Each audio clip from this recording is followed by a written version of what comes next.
biar lebih mudah kan, biar langsung bisa di drag. Lihat saja. Ini dibagi ini kan. Tapi karena kita akan drag ke bawah biar ininya enggak, kalau misalkan ini langsung nah ini dibagi ini, kan kalau langsung di drag seperti ini nanti akan ikut. Nah, karena ini jadi ke sini. Yang ini dibagi ke sini kan gitu. Jadi error gitu karena ngikut ke bawah turun. Nah, makanya agar dia diem di angka yang ini, di sel yang ini, kasih dolar di sini. Kasih dolar. Jadi pas di drag ke bawah itu, nah tetap di sini, tetap di 30. Tetap di N-nya. Paham ya? Nah, ininya turun, tapi ininya berhenti. Seolah-olah si dolar itu untuk nyangcang lah agar berada di N. Ya, Pak. Agar gak bergerak. Gitu. Lalu kemudian mangga Anda langsung drag saja semuanya. Gitu. Akhirnya muncul. Lebih mudah kan untuk mencari proporsi.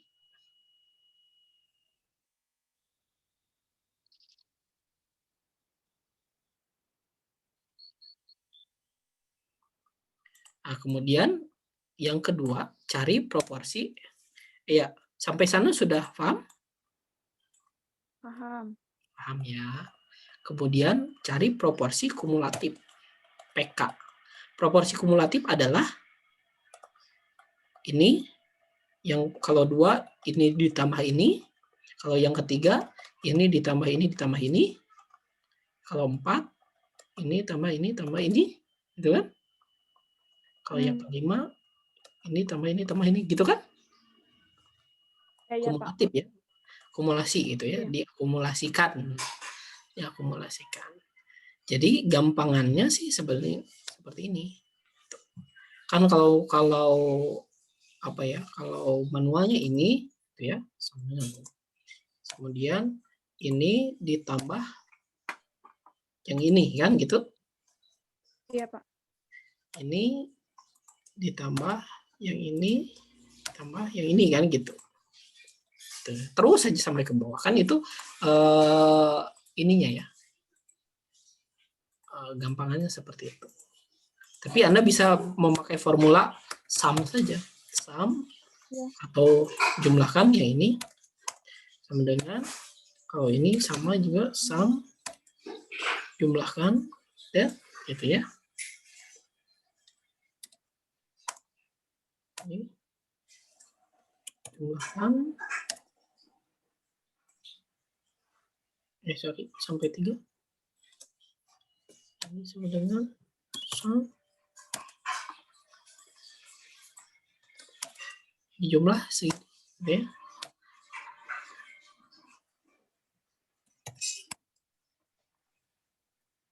Nah, tinggal gitu. Ini ditambah nggak perlu. Jadi langsung pakai formula sum. Kalau Anda punya formula yang lain yang lebih praktis, silakan. Nanti ujungnya pasti 1. Karena kan kumulatifnya 100% lah gitu. 1 kali proporsi kali 100 jadi 100% kan. Jadi nanti drag saja langsung. Paham sampai sini? Paham, Pak. Oke.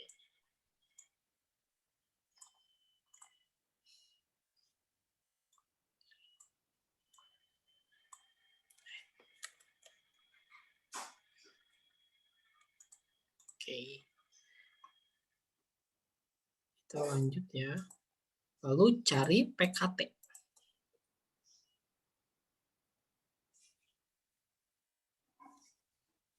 PKT itu adalah, ya tadi kan PKT adalah setengah dari proporsi ditambah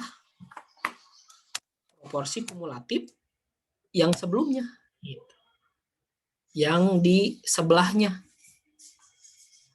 yang di sebelah kirinya. atau yang di sebelumnya. Kan gitu rumusnya. Jadi sama dengan 0,5 gitu ya. Setengah itu kan 0,5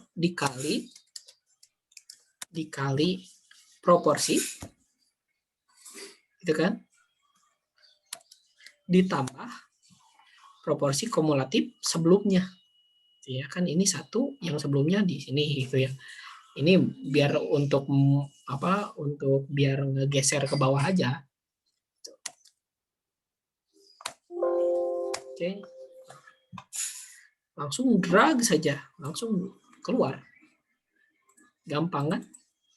Jadi Iya, Pak. setengah dari ini gitu ya, 0,1 gitu ya, ditambah 0,0 gitu. Jadi 0,1. Begitu drag semuanya di sini.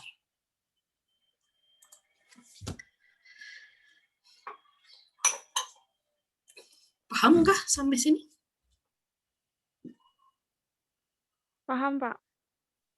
Oke.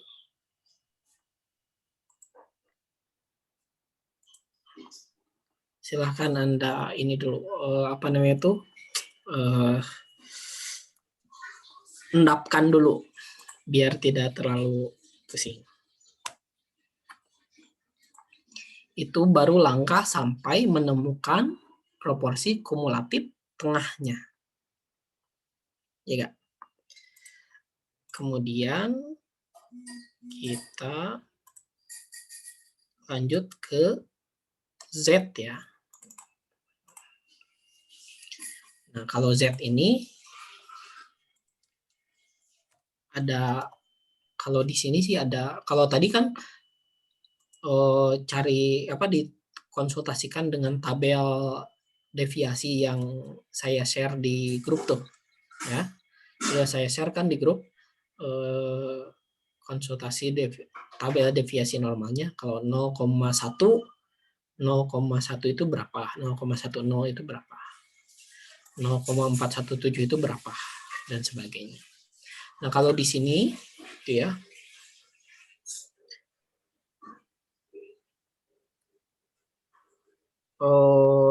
Sebentar. Nah, kalau di sini kan Anda harus mencari formulanya norm inversion sebetulnya ini nih. Norma inversi distribusi normal. Dari probabilitas yang mana? Dari probabilitas yang PKT ini ya, dalam rata 0 dan deviasi 1. Standar deviasi 1. Paham ya? Ini enggak ada. Karena ini 0 gitu ya. Nanti akan error sih sebetulnya kalau 0. Makanya kalau 0 kan tidak ada ya di ini di ya 0 saja.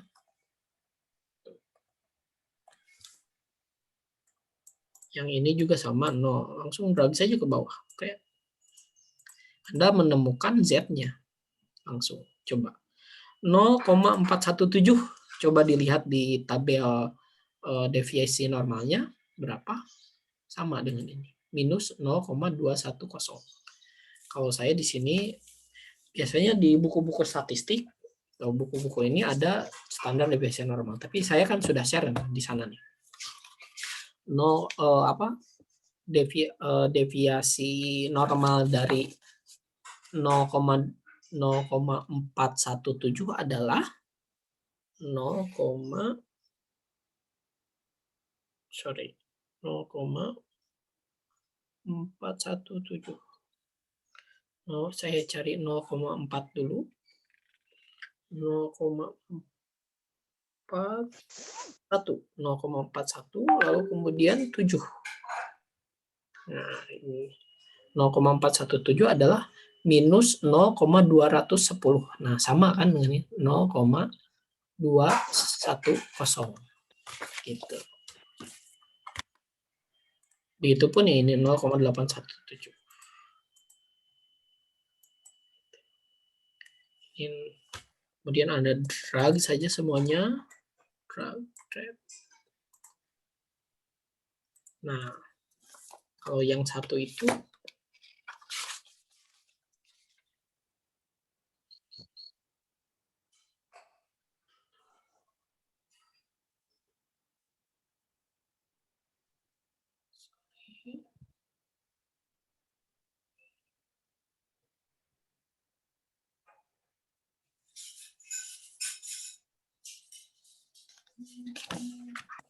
ya, itu. Paham sampai sini? Paham. Nah, ininya nor in person. Tuh. Tapi kan di sini ada nol-nolnya ya. Makanya kalau di apa namanya itu di smart rating yang saya buat ini, nah jadi di sini nih, ini nol ya. Jika si C22 ini sama dengan 1, maka 0. Itu sebetulnya 0. Maka C22 ini sama dengan 1, maka 0. Kalau benar, kalau salah, jika C22 ini lebih besar dari 0, maka norms inversionnya adalah C22 gitu ya. Ini norm inversion jadi di sini, atau kalau enggak 0 saja. Tuh. Jadi sehingga di sini tuh seperti ini. Sebetulnya ini tuh kalau ini hanya dihilangkan saja angka ininya. Karena yang aslinya kan begini.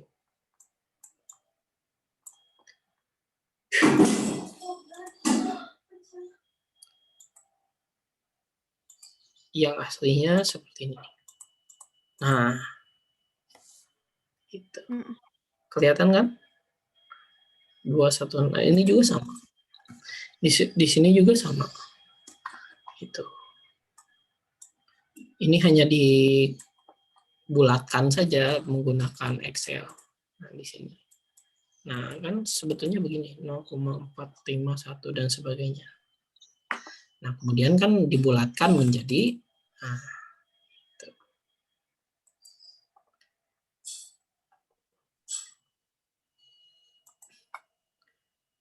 nah, ini kalau misalkan ininya nah ini 0 kan, harusnya 0 ya. I1, 1, 2, 0 gitu ya. Karena yang menjawab 5-nya nggak ada nih di sini. Ada yang jawab 5. Di konversinya jadi 0 sebetulnya. 1, 1, 2, 0.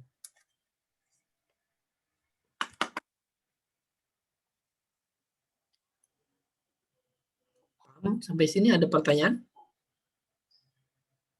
Masih bingung? Cukup, Pak, jelas, paham. Oh, jelas. Nah, kemudian setelah ini ditransformasi semuanya. Nah, gitu. Jadi yang jawab yang jawab ini di inputnya jawabnya 3, di outputnya nah jadi -1. Ya ini belum sih sebetulnya. Nanti setelah ini datanya kan kita ubah lagi menjadi didorong ke 0 kan. Didorong menjadi 0 dengan cara begini. C.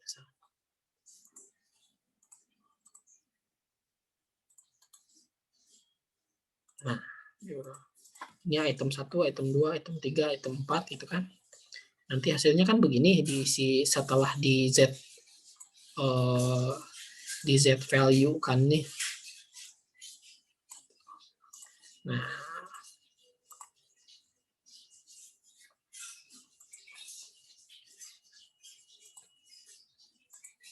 kemudian ini kan yang paling biar lebih mudah nih gini. Sorry. Buatan terkecil ke besar. Nah, ini tinggal ditransformasi ke linear gitu. Sama dengan ini ditambah 1,28155. Itu kan? Oh gitu. Atau sebenarnya ini bisa dikuadratkan. Ini ditambah atau dikali ditambah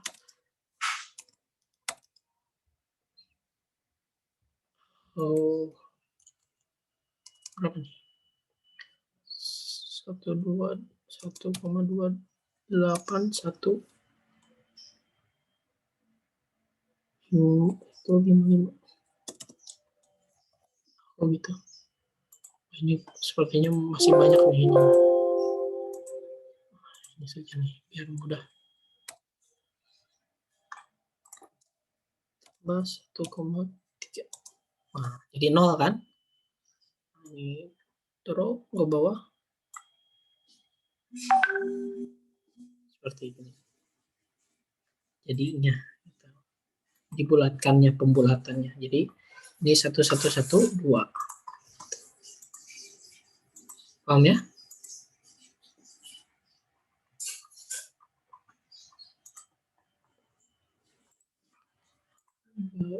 Di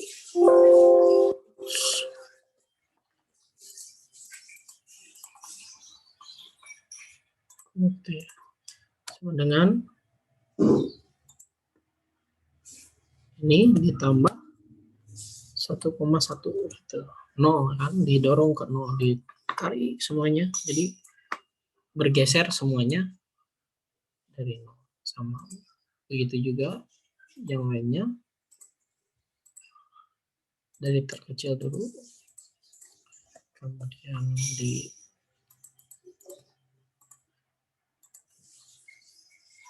sama dengan ini ditambah 2,1.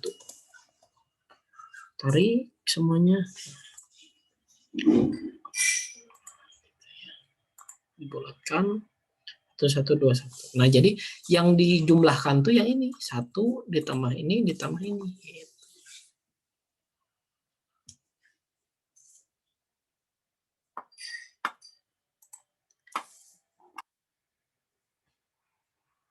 Oke.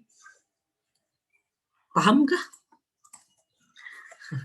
Tidak apa-apa kalau misalkan Anda memang kesulitan. Ya namanya juga belajar. Tapi silakan Anda bertanya. Mungkin takutnya saya menjelaskannya agak kurang jelas gitu ya. Silakan Anda bertanya. Saya sebenarnya agak nggak enak badan ini, jadi tidak terlalu bersemangat gitu ya. Mohon maaf.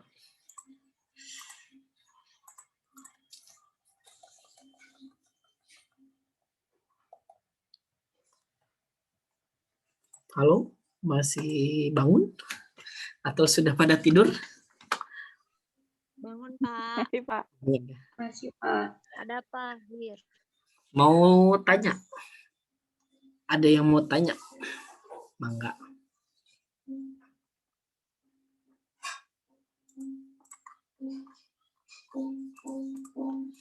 Nah, kita simulasikan, kita simulasikan angka yang sudah ditransformasi dan yang belum gitu. Karena saya punya data ya mengenai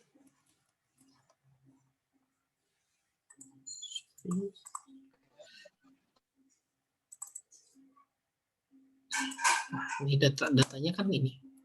Ini data mentahnya dalam 24 item.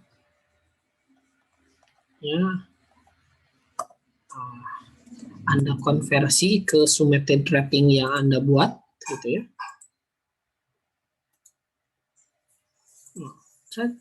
Konversi.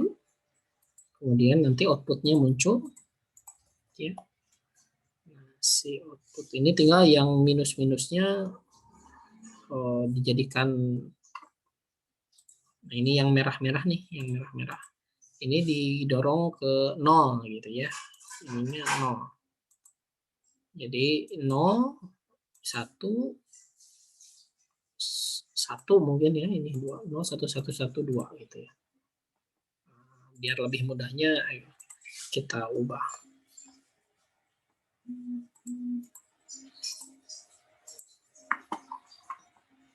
Ini kan data mentah ya, data mentah. Kita perbandingkan jika melihat di SPSS gitu ya. Menghitung reliabilitas.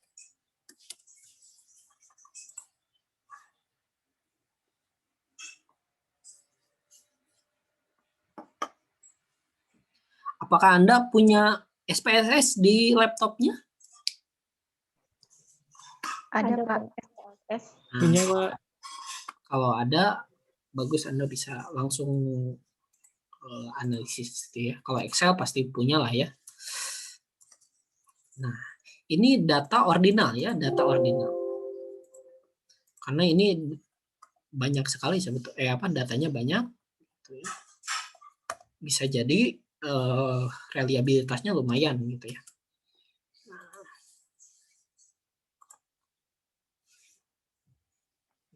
Oke. Lalu kemudian kita uji reliabilitas melalui Cronbach Alpha saja. Statistik. Oke. Nah, 0,882. Ya beruntung datanya lumayan bagus gitu. Jadi reliabilitasnya 0,882. Ini memakai data ordinal. Gitu. Ordinal langsung dianalisis Cronbach Alpha. Mari kita lakukan analisis yang dari data yang sudah dikonversi melalui Smarty Ratings yang tadi. Nah, ini outputnya ya.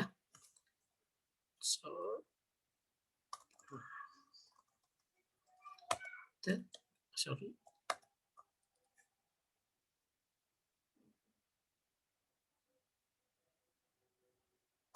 Berapa nih?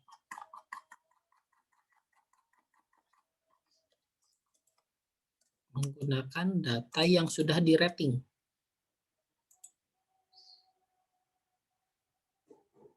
Oh, sebetulnya ini masih ada minus-minusnya ya. Kita bersihkan dulu di Excel.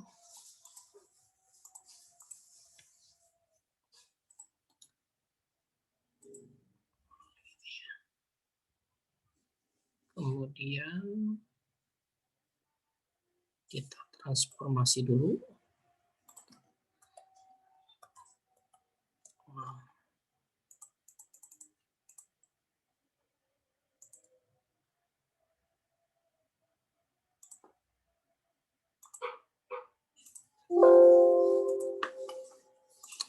Sorry.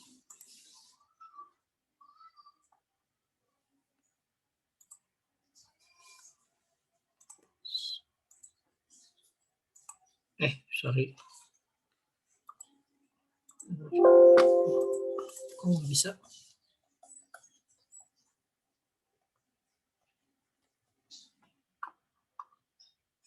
Oke, 1, 2, 3. Ini adalah item yang cuma item apa? Identitas itemnya. Oke. Nah, kita transformasi. Nah, ini kan masih ada minus-minusnya ya. Yang minus-minusnya kita ubah dulu. Nah, ini ubah jadi 0. Karena kan ini sebetulnya sudah berurutan ya. Dan sudah ini jadi 1. Diubah jadi 1.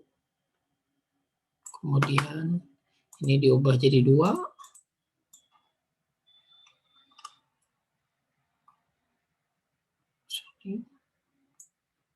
Ini diubah jadi 3.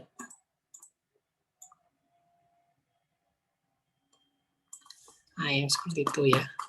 Kalau yang masih ada minus-minusnya gitu. Lagi tadi yang hasilnya yang masih ada minus-minusnya, yang merah ini nih. Berarti yang merah ini ini 1, 2, 3, 4. Didorong gitu ya. Ini 0, 1, 2, 3. Dan kemudian item 23. Item kedua nomor 23. Ini juga sama. Nah, kita dorong ke 0 ya. Ini 0. Ya. Ini 1.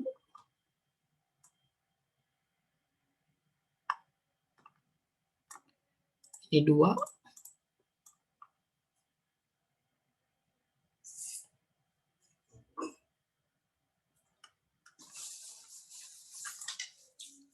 Ini 3 gitu ya. Oke. Sudah semuanya sudah positif. Kita berubah ke data. Nah, ini data SPSS. Ini sudah positif ya, kita analyze. Kemudian kita uji reliabilitas pakai Cronbach apa juga ya, biar setara.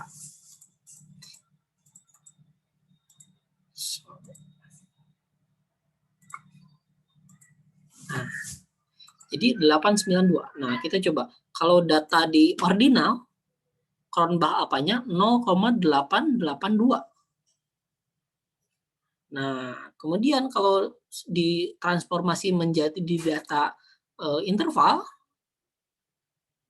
Cronbach apanya meningkat 0,01, 0,892 gitu ya. Karena ini datanya n-nya datanya banyak gitu ya. Jadi cuma meningkat 0, nggak terlalu kritis ya, karena n-nya banyak 542. Kalau Anda itu nanti misalkan itemnya cuma 9 atau itemnya cuma 10 gitu ya. Lalu kemudian n-nya juga cuma 100.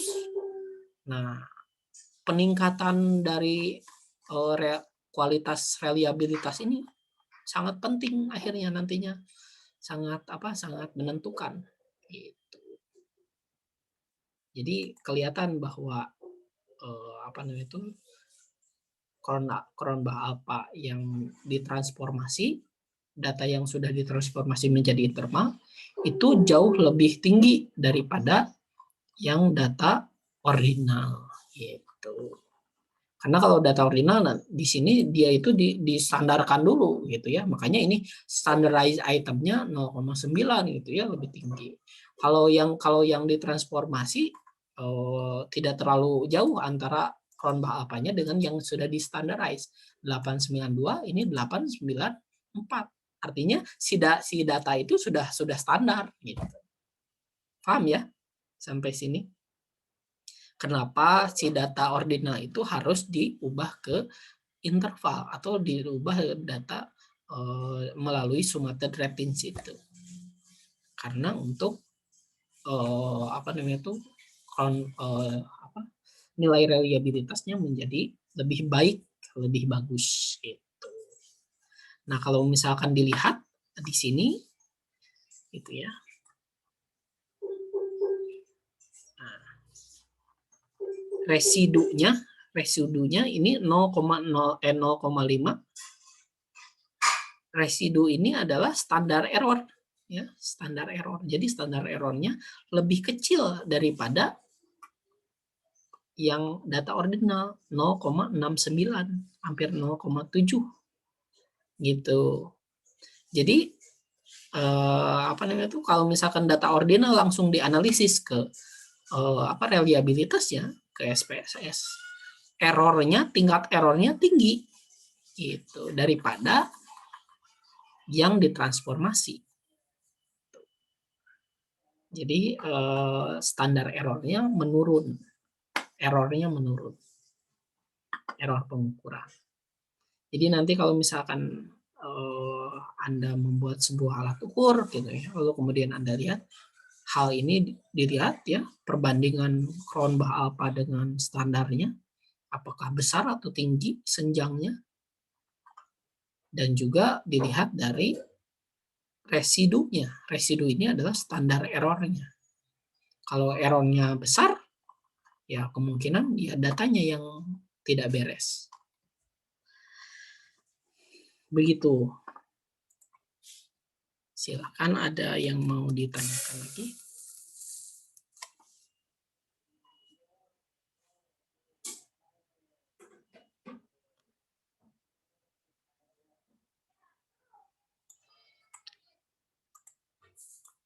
Ada yang mau bertanya?